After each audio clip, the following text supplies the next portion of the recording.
이때까지 자산시장은 빚으로 과열된 시장입니다. 주식시장이든 부동산 시장이든 마찬가지입니다. 거기에 빠진 영끌족들, 비투족들이 엄청 힘들어하죠. 이제 부동산 시장은 많이 어렵습니다. 이미 대구가 2015년 이전 가격으로 돌아간 곳도 많다고 얘기합니다. 그리고 인천도 비슷하게 가격 조정을 받고 있다고 하는데요. 좀 두고 봐야겠죠. 물론 여전히 호가가 높고 여전히 고공행진하고 있는 곳도 많습니다. 그런데 잘 생각해 볼 필요가 있습니다. 이미 전세 보증금 포함해서 가계부채가 3천조, 내수는 침체하고 자영업자들은 폐업하고 이 상가들 공시는 늘어나고 환율, 금융 불안 이런 것들 때문에 자산 가치가 계속 내려가고 있는 중입니다. 사실상 한국판 리먼 사태죠. 고환율이 1470원, 1480원을 뉴노멀이라고 벌써 얘기합니다. 미국 트럼프 리스크가 오고 있고 초연끌족들이 무너지고 있습니다. 계속 상황이 안 좋죠. 이런 상황입니다. 거품과 한상이 이때까지 가득했죠. 저금리에 취해서 빚낸 이들이 이제 몰살당할 시기입니다. 이 사냥에 나선 거죠. 금융노예 만들어서 이제 집어삼키는 이들이 이 금융권들이죠. 무서운 이들입니다. 사채업자하고 뭐가 다르겠습니까? 결국 이 터무니없는 가격, 거품, 환상 이런 것들이 이제 사람들을 이제 집어삼키는 거죠. 실질 소득은 뻔한데 이 집값만 계속 올라갈 수 있겠냐라는 겁니다.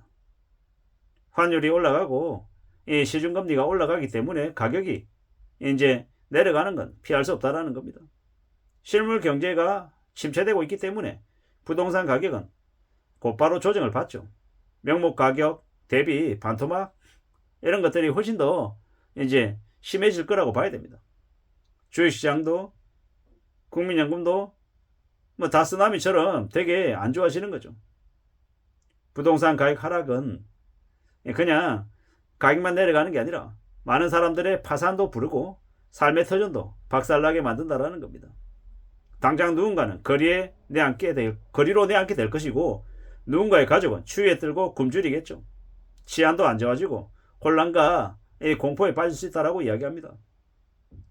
부풀려진 비정상적인 자산시장이 많은 사람들을 충격에 휩싸이게 할 거다라는 겁니다. 지금 이미 국가위기급의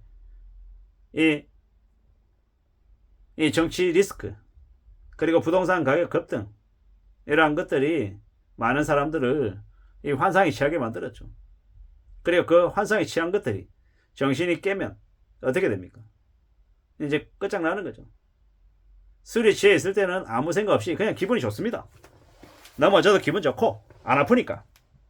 술 마셔서 기분 좋고 주변이 다 미남 미녀로 선남 선녀로 되게 멋있고 되게 세상이 이렇게 행복할 수가 없어요. 그런데 술이 깨면요. 지불해야 되는 이제 영수증 보면 이제 머리가 아픈 거죠. 돈도 없는데 어디서 그 돈을 마련해야 되나 라는 생각을 할 수밖에 없다라는 겁니다. 빚놀이에 취해서 많은 사람들이 맛이 간 겁니다. 미국이라고 하는 나라는 빚을 지고 해도 자기들이 이 채권 국가고 자기가 전 세계에서 넘버원이다 보니 달러 또 찍어내서 이제 해결해 갑니다. 우리는요 아니잖아요. 우리는 미국같이 잘 사는 나라가 아니잖아요. 힘이 있는 나라가 아니잖아요. 근데 빚내가지고 비싸게 자산을 샀단 말이에요. 이제 금리가 이제 올라가니까 이제 서서히 감당이 안 되는 거예요. 힘들어지는 거죠. 빚으로 가열된 자산시장이 이 사람들에게 이 많은 요구를 하고 있는 겁니다. 어떻게 되겠습니까? 어떤 삶을 살아가겠습니까? 빚쟁이들의 삶은 그냥 몰락입니다. 지옥이고. 근데 문제는 그게 빚을 낸 어른들만의 문제가 아니라 그 가족들 전체가 그 고통을 같이 감내해야 되니까 문제입니다. 엄청난 이 끔찍한 일들이 많이 터지겠죠. 한국에서. 일본이라고 하는 나라에서 벌어지는 일들을 보면 진짜 말 못할 일들이 참 많습니다. 근데 그러한 일들이 앞으로 한국에서 안 벌어진다고 누가 장담하냐라는 겁니다. 엄청나게 무서운 일들이 계속 아마 벌어질 것 같습니다. 정신 바짝 차리고 살아야죠. 더 두려워하고 더 염려하고 더 고민하며 지내야 될 것 같습니다. 참 막막하죠. 참 두렵기도 하고요. 어떻게 살아내야 될지, 어떻게 살아가야 될지를 잘 좀 살펴봐야 될 것 같습니다. 험한 시대를 살아가고 있기 때문에 더욱더 겁이 납니다. 두려움도 많고요. 이 험한 시대를 어떻게 살아갈 수 있을까라는 생각을 계속하고 있는 거죠. 저도 그렇고 여러분들도 그렇고 우리 모두 다 안전하게 살아가야 될 텐데 말입니다. 부동산 시장이, 주식시장이 많이 어렵다고 합니다. 지금 사람들은 다 너도 나도 할 것 없이 다 얘기합니다. 현금 확보해야 된다고. 현금이 있어야 살아갈 수 있다고 얘기합니다.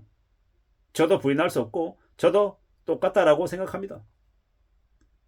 이때까지 현금 유동성이 풍부해서 빚내는 걸 되게 아무렇지도 않게 생각했습니다. 하지만 앞으로 5년 빚내면 죽는다. 빚은 정말 무서운 거다 라는 생각들을 사람들이 많이 하게 될 것 같습니다. 지금도 연초되니까 저기 뭡니까 주식시장이 뭐 3,000포인트를 찍을 거다. 대략 지금보다 한 30%가량 올라갈 여지가 있다. 이런 얘기들 되게 많이 하던데 그냥 말장난이죠. 그런 말에 함부로 놀아나면 안 되겠습니다. 지금은 주식시장이 오르기는커녕 더 내려갈 가능성이 더 큰 모습입니다. 그래서 더 두려워하고 더 염려하고 더 조심하며 지내야 될 것 같습니다. 잘 따져보면서 살아가야죠. 결코 쉽지 않은 상황이 지금입니다. 마음 단단히 먹어야 될 것 같습니다. 연끌들은 사실상 사냥당했고 먹잇감 신세로 살아가야 될 겁니다. 참 무서운 얘기죠. 그게 지금의 상황이다라는 겁니다. 미국 트럼프가 이제 집권하고 미국 트럼프 정부가 들어서면 한국에 닥칠 이 리스크가 얼마나 커질까 겁이 많이 나죠. 보통 사람들에게 미치는 이 악영향도 아마 직접적일 것 같아서 더 걱정이 많이 되는 겁니다. 거리로 내앉고 주위에 떨고 굶주리고 도둑질하고 허겁지겁 먹으려고 애쓰는 그런 되게 힘겹게 사는 사람들이 많아질 것 같아서 그게 걱정이고 그게 염려입니다. 어떻게 살아가야 되겠습니까? 어떻게 지낼 수 있겠습니까? 그걸 잘 궁리해야 될 것 같습니다. 잘 살펴봐야 될 것 같습니다. 험한 시대가 지금입니다. 우리는 더욱더 조심하고 또 조심하며 사는 것 말고는 답이 없는 것 같습니다. 좀 더 두려워하고 좀 더 겁내고 좀 더 안전하게 살아가야겠다라고 정말 각오해야 될 것 같습니다. 그래야 되는 시대가 지금이다라고 감히 말씀드립니다. 2025, 6, 7, 8, 9 앞으로의 5년을 어떻게 잘 견디고 극복할지를 잘 생각해 봐야 할 것 같습니다. 그 어려운 시기를 잘 극복하고 또 좋은 날들을 맞이했으면 좋겠습니다. 이상입니다.